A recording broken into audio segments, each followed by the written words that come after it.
Hello everyone, welcome back in my channel. तो आज की स्टोरी बहुत ही इंटरेस्टिंग है, साथ ही यह एक मॉरल स्टोरी है।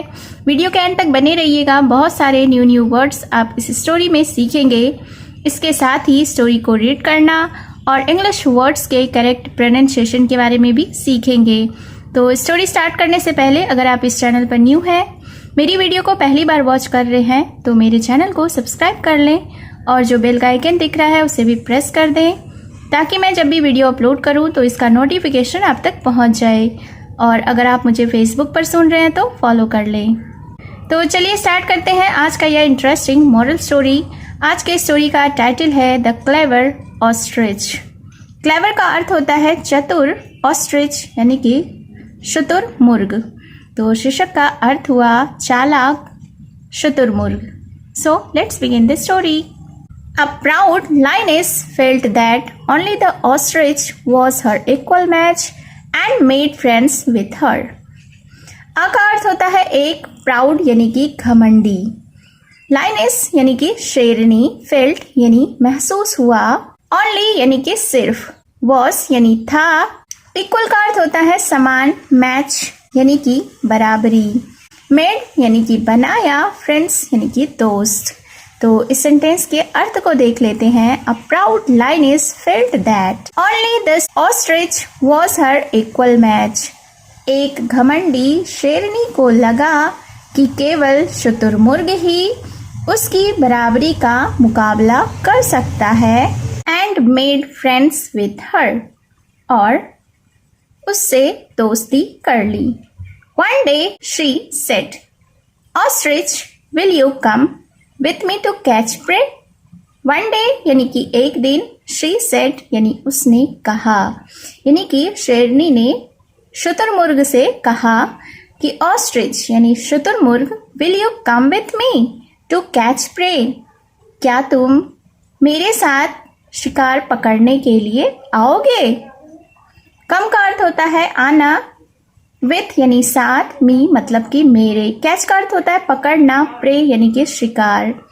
द ऑस्ट्रिच अग्रीड, अग्रीड यानी कि सहमत हुआ, तो शुतुरमुर्ग सहमत हो गया। दे saw some quails and ran after them. दे यानी कि उन्होंने, saw यानी देखा, some का अर्थ होता है कुछ, क्वेल्स का अर्थ होता है बटेर। बटेर यानी कि यह एक जमीन पर रहने वाला जंगली पक्षी होता है। रैन यानी कि दौड़ा, आफ्टर देम यानी उसके पीछे। तो इस सेंटेंस को देखते हैं। दे saw some quails, उन्होंने कुछ बटेर देखा, एंड रैन आफ्टर देम, और उसके पीछे भागा। The lioness caught one quail, but the ostrich killed many by striking them with her claw. Caught यानी कि पकड़ा, quail यानी कि बटेर, but यानी लेकिन, killed का अर्थ होता है मारा, many यानी कि अनेक, striking, strike का अर्थ होता है प्रहार करना, claw का अर्थ होता है पंजा। तो फिर क्या हुआ? The lioness caught one quail यानी कि शेरनी ने एक बटेर को पकड़ा, but the ostrich killed many by striking them with her claw, लेकिन शुतुरमुर्ग ने अपने पंजे से उन पर प्रहार करके कई बटेर को मार दिया। When the lioness saw this, she was jealous. When यानी कि जब, saw यानी कि देखा, jealous का अर्थ होता है ईर्ष्यालु या ईर्ष्या रखना। तो फिर क्या हुआ? When the lioness saw this, जब शेरनी ने यह देखा, she was jealous, वह ईर्ष्यालु हो गई। That night यानी उस रात, the lioness cubs noticed that the ostrich had no teeth. That night यानी उस रात, the lioness cubs noticed that, शेरनी के शावकों ने यह देखा कि the ostrich had no teeth, क्या देखा? कि शुतुरमुर्ग के दांत नहीं थे। कब्स का अर्थ होता है शावक, शेर के बच्चे को शावक कहते हैं। They went to their mother and said, वे अपनी माँ के पास गए and कहा, Who says she is your equal? क्या कहा? कि who says यानी कौन कहता है, she is your equal कि वह तुम्हारी बराबरी का है। शी हैज नो टीथ, उसके दांत नहीं हैं। This made the lioness very proud and challenged the ostrich. This made the lioness very proud, very यानी बहुत, प्राउड यानी कि घमंडी। तो this made the lioness very proud यानी कि इससे शेरनी को बहुत घमंड हुआ। And challenged the ostrich, challenged यानी चुनौती दी, और शुतुरमुर्ग को चुनौती दी। गेट अप एंड फाइट, क्या कहा कि गेट अप यानी उठो, एंड फाइट और लड़ो।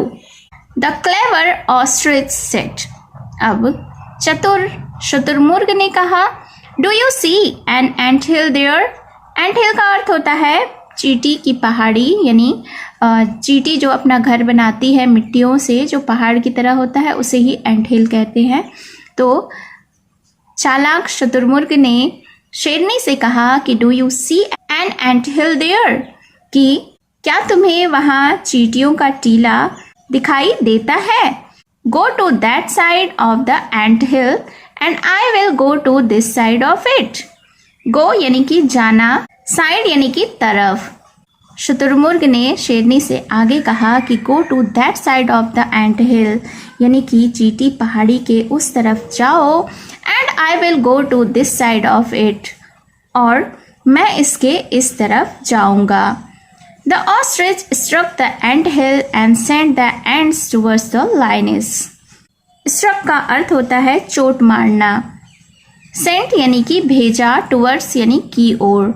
तो फिर क्या हुआ, the ostrich struck the ant hill, यानी कि शुतुरमुर्ग ने चींटी पहाड़ियों पर चोट मारी। And sent the ants towards the lioness, और चींटियों को शेरनी की ओर भेज दिया। As the lioness fought against the ants, the ostrich ran away and never came back.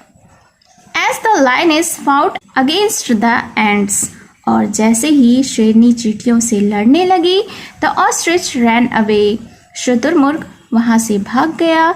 and never came back, और फिर कभी वापस नहीं आया। fought यानी कि लड़ा, ran away यानी भाग गया, never का अर्थ होता है कभी नहीं, came back यानी वापस आया। moral of the story is do not try to be over smart। तो इस स्टोरी का, इस कहानी का यह नीति है कि do not try to be over smart, यानी कि ज़्यादा चालाक बनने की कोशिश मत करो। So it was the short moral story. उम्मीद है आपको यह स्टोरी पसंद आई होगी। अपने सुझाव कमेंट बॉक्स में ज़रूर दें, और ऐसे ही इंटरेस्टिंग मॉरल स्टोरी के लिए मेरे चैनल को सब्सक्राइब कर लें और बेल का आइकन भी हिट कर दें, और अगर आप मुझे फेसबुक पर सुन रहे हैं तो फॉलो कर लें। तो मिलती हूँ मैं फिर से एक न्यू इंटरेस्टिंग मॉरल स्टोरी के साथ। Thank you for watching.